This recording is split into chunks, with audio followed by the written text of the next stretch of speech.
What's up, guys? It's John with National Sports Entertainment, and I wanted to look into the NBA schedule early today, just in case there were some early games. I thought were mostly night games, and obviously they are, but we have an earlier game, so just in case in the morning time I'm not available. A lot of times at night is really when I have the most time. I figured I would knock this out, so I wanted to go into. We're going to be playing all the games. We have six of them. Went 5-1 yesterday. We were 5-0, and this happened many, many times before. The gambling gods convened and said, "Not so fast. You're not going to start. You're not going to be 6-0." So maybe we do it today. Maybe we get Uno reversed. Hopefully not. I think it's a good slate of games, and some of these teams we've had good reads on. Some of these teams we haven't. So hopefully that'll change. So my first play, Thunder Nuggets. I thought about taking the Thunder to win this game, and I still think it holds value. But I do like the Thunder to cover the game. I like them to cover the three. Because the reasons I went into, I really think they're going to push SGA this year. They're pushing Chet, and I'll be honest, I'm usually pretty good at calling prospects. I still think Wemby's getting Rookie of the Year. I don't think there's much debate there. I could be wrong, but I thought even in a fake league that they can't sell this. Chet is a Big Mac heavier than Steph Curry, and he's a foot and a half taller. I mean, it's insane. Well, not a foot and a half, but about a foot taller. But even still, like to be a center and to be essentially the same weight as a point guard is just absurd. The guy should get completely dominated by Joker. I'm sure it won't happen, but I like the Thunder because they're being pushed. They're being pushed because SGA and because Chet. You know, he seems like a draw. He seems charismatic, so I don't see why they're not going to make the Thunder a playoff, not a play-in team this year. But I could see it being a 1-2 point game where SGA might get the game-winning shot. It might not go. It might go. The fact that I think the cover is very, very likely. I kind of like the win. I'm going to go with the cover because I still think it'll be a close game. So I'll take the 3 points with the Thunder. The next one, I really thought about taking the cover. It's the opposite of the first. But instead, I'm going with the money line. And if you know I'm going with the money line, you probably know who I'm going with. I'm going with Houston. I think 4.5 is a very odd line. Uh, if you just look, it's very, very early into the season. But the Spurs, I think they closed at 3. They might have been 2.5. It was two, it was two. It was swinging between 2 and 3. So to sell me on the fact that the Spurs were at home, I get that, but even still, to sell me on the fact that the Spurs are a couple points less than the Warriors. I'm sorry, so the Warriors are only a couple points better than the Spurs. Makes no sense to me. So I think public's going to be all over the Warriors this game. Money line or spread. So I like the Rockets to win this game outright. And again, you could go with the cover. That's fine. Hopefully, I don't have it mixed up, but I think the Thunder, the cover makes more sense, and for the Rockets, the win makes more sense. Hawks, Bucks. In this one, I like the Hawks for the cover. The line, I wouldn't say it's fishy. I mean, if this was in Atlanta, I imagine it would be Atlanta getting 3 or 4 instead of 7, but the Bucks looked very dominant in their one game. The Hawks looked very unimpressive in their 2 games. I would think something like -9 would make more sense. So, like I said, I think in this game the public is going to be more on the Milwaukee Bucks. So I like the Hawks to cover the 7 points. They could also get an upset, get their first win of the year. But either way, I like the Hawks for the cover here.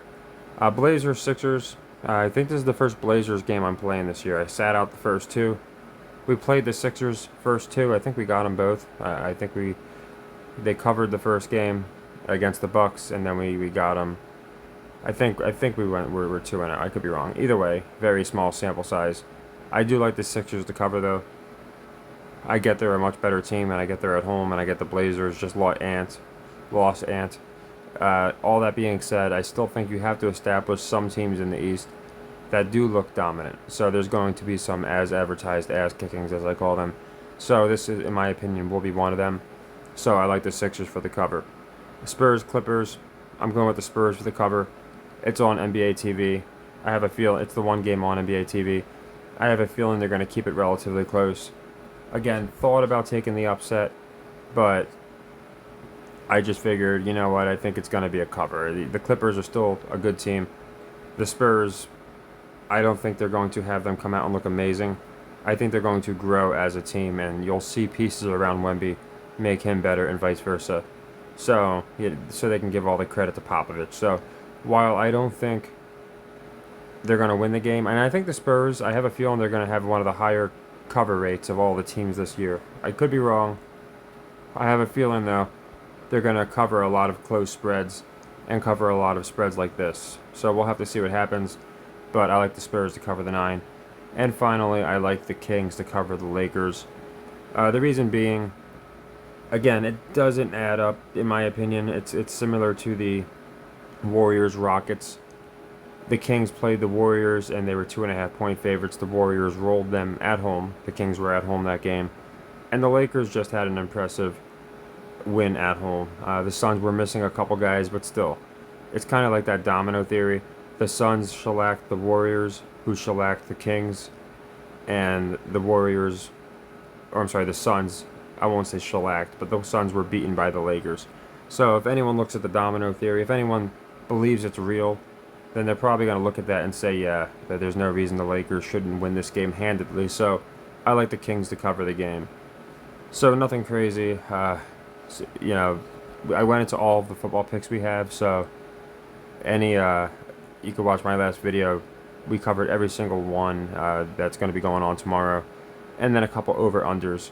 And I went into a recap. We did really good with the yesterday in the NBA, and we did pretty good with college. So luckily an underdog, and we had the only leg 3 we had hit, so that combination is always good.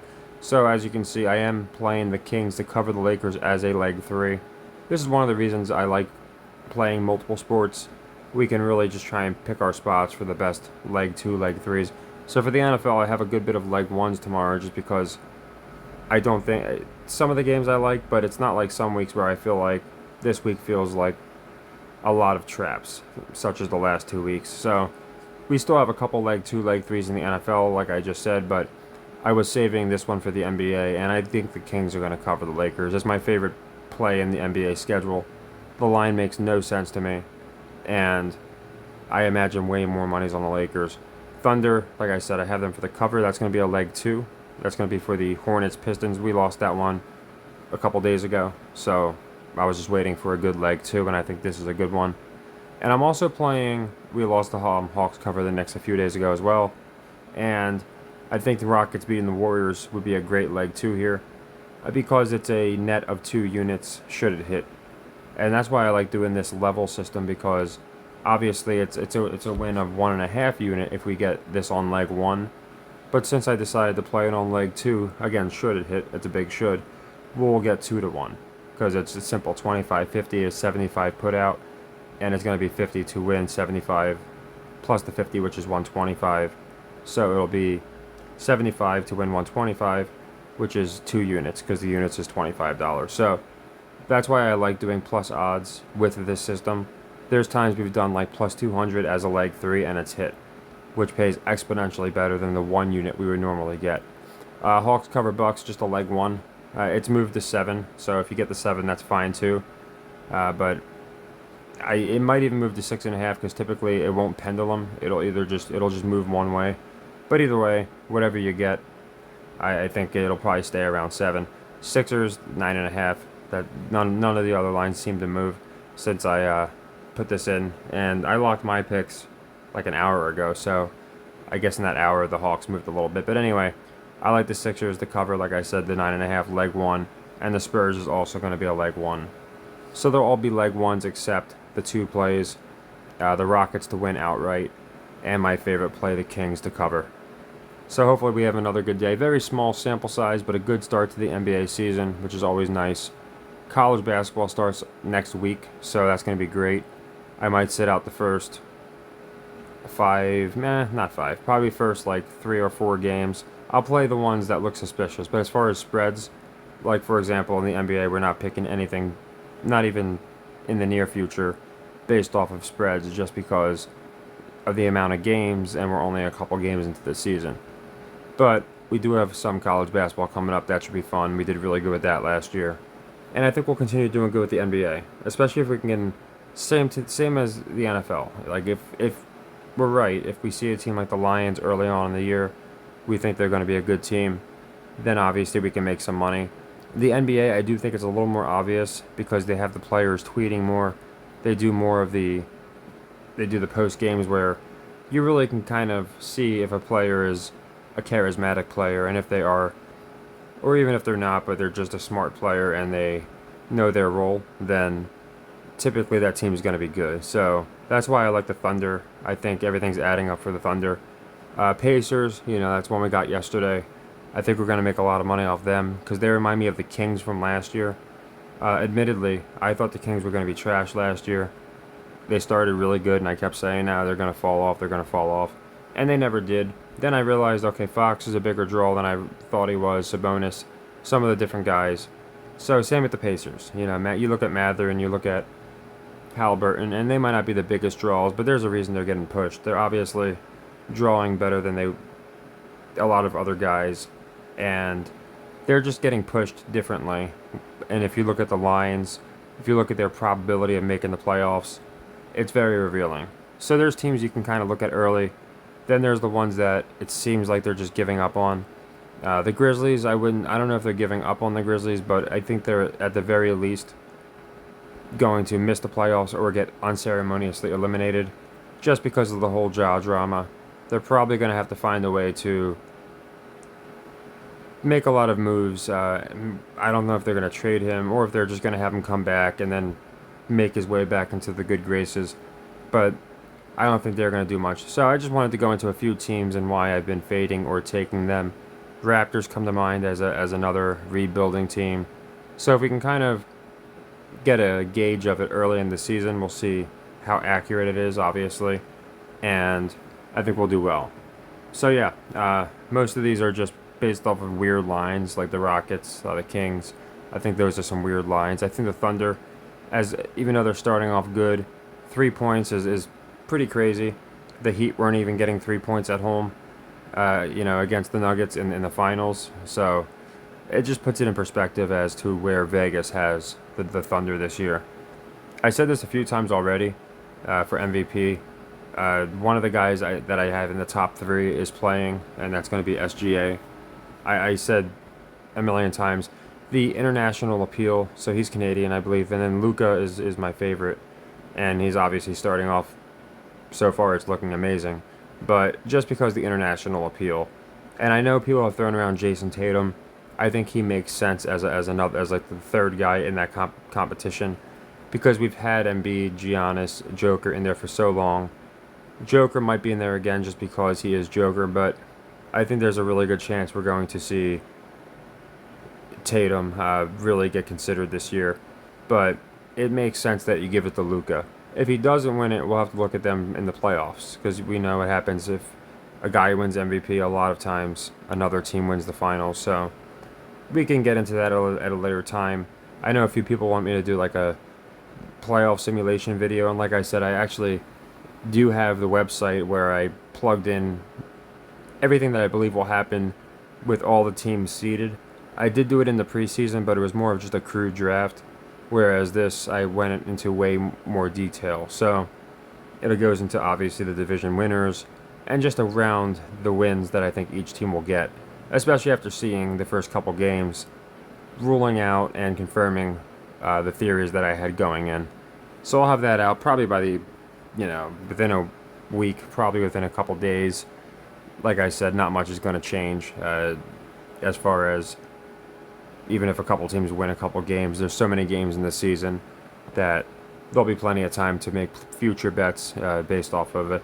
I have a couple teams that are plus odds to make the playoffs, and I do think they'll get in there just because of some of the stories around them.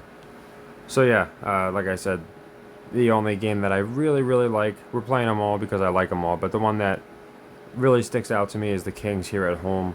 I think they definitely take care of business and cover that spread.